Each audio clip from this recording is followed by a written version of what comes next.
Hey there, this is Jexy with the Systems Alliance, and in this video, we're going to go over the news that Activision just lost its CFO.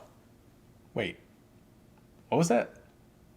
Well, I've only been gone a week. Wait, Activision lost 2 CFOs in a week?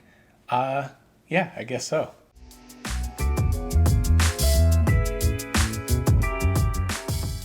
So before I go over why Activision Blizzard just lost 2 CFOs and why they're doing so poorly in general, I do want to start off by talking about something in the comment section where people say, well, Activision Blizzard, they're just going down just like the market is going down. Well, I may have addressed it in some of my comments, but it's actually a bigger spread than even I thought. So taking a look at the NASDAQ right now, the NASDAQ over the same exact time period that Blizzard has gone down 42%, the NASDAQ is down 14%.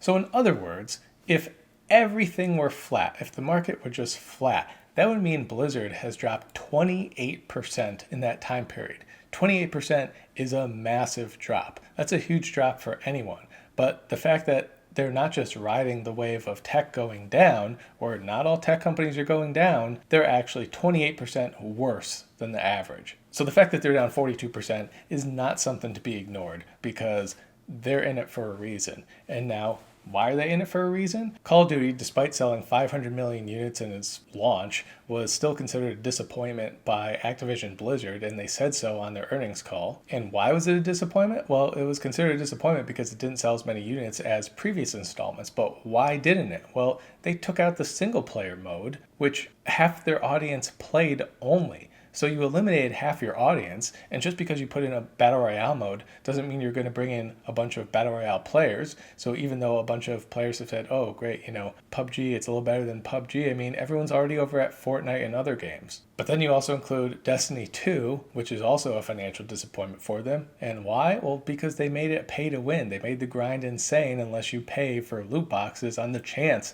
that you wouldn't have to grind so much. So definitely not something that people are happy about there either. And when they finally put out a good expansion that everyone seems to like who is still playing the game, they then insult everyone by calling that expansion disappointment as well, even though Bungie's yelling, hey, no, that's not a disappointment, Activision. How dare you say that? We think we did a really good job.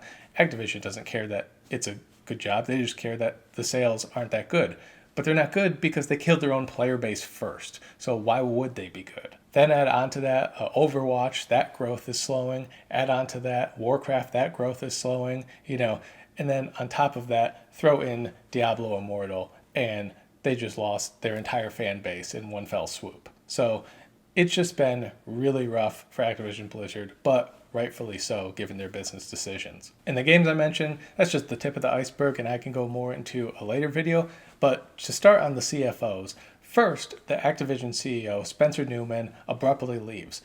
There's rumors that he's been fired. Why has he been fired? Well, they say it's not due to the financial performance, although it seems like they could, but that wasn't actually it. He actually got poached by Netflix. Now, obviously, when you normally get poached by another company, you don't get fired from the old one. I mean, you leave and they just cut ties with you. But in this case, he actually had in his contract something that barred him from talking to other companies, which obviously is kind of stupid because he was talking to other companies anyway, to the point where by the time Activision found out, he already had the new job at Netflix anyway. So what was the point of that? Now, Bobby Kotick hired Neumann in 2017, so obviously not that long ago, from Walt Disney, where he was the CFO for Walt Disney Parks and Resorts. So he had some CFO experience, obviously did not quite know the gaming world, and it showed in the decisions that they made. It's also worth noting that Netflix has been poaching top executives from other companies in the entertainment industry for a while. They've been sued by 21st Century Fox and Viacom from poaching staff from them, and this seems to be no exception.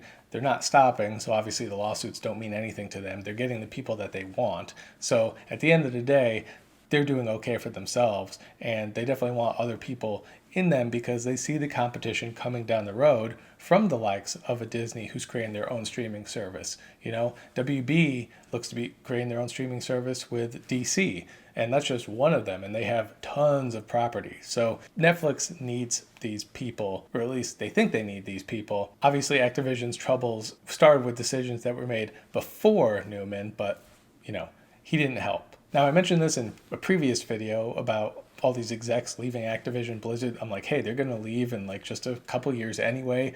They're going to leave them high and dry. They're going to make their money. They're not going to care. And it seems to be that's exactly what's happening, because now Amrita Ahuja, the CFO for Blizzard, is also gone. So in 1 week, Activision Blizzard, which, yes, I know a lot of you said, oh, Activision has always owned them since they acquired them. Yeah, but Blizzard had their own CFO and they operated pretty independently.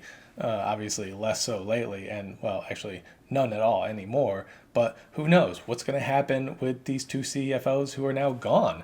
Is the culture going to change? I mean, Amrita herself was making a lot of decisions that were really impacting people in a negative way. Just imagine going to work every day and every one of your customers hates you. I mean, that's a terrible thing to do.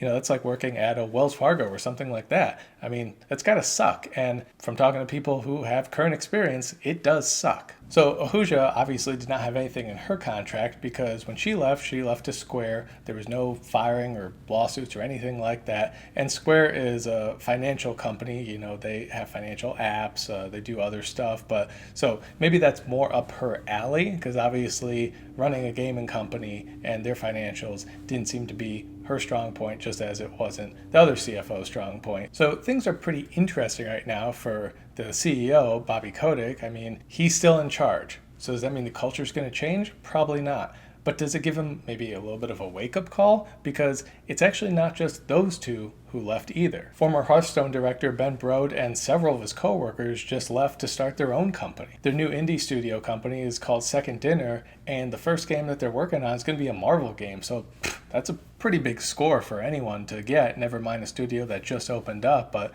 hey, if you're going to open up with a splash, that's how you do it. Now, that's a lot of people leaving in a short period of time, not to mention all of the others who have been quitting over the last several years, months, weeks, and just most recently, and then the layoffs, everything like that. You got to wonder what's going on with Activision Blizzard. What is the culture like there right now, and what direction are they heading in? Because the stock, we know what direction that's been heading in. That's been going down. But as far as the future, what are we looking at here? Some people are saying that Blizzard is a buy. Some people are still saying it's a sell. Some people are saying, just stay away from it. Don't do anything with it. But let me know your thoughts about this. What do you think about losing two CFOs, your only two CFOs, in the same week? What do you think about all the other staff that's leaving as well and bringing the talent with them? Let me know your thoughts in the comment section below. Be sure to like, subscribe, share, hit me up on Twitter, and we'll catch you next time.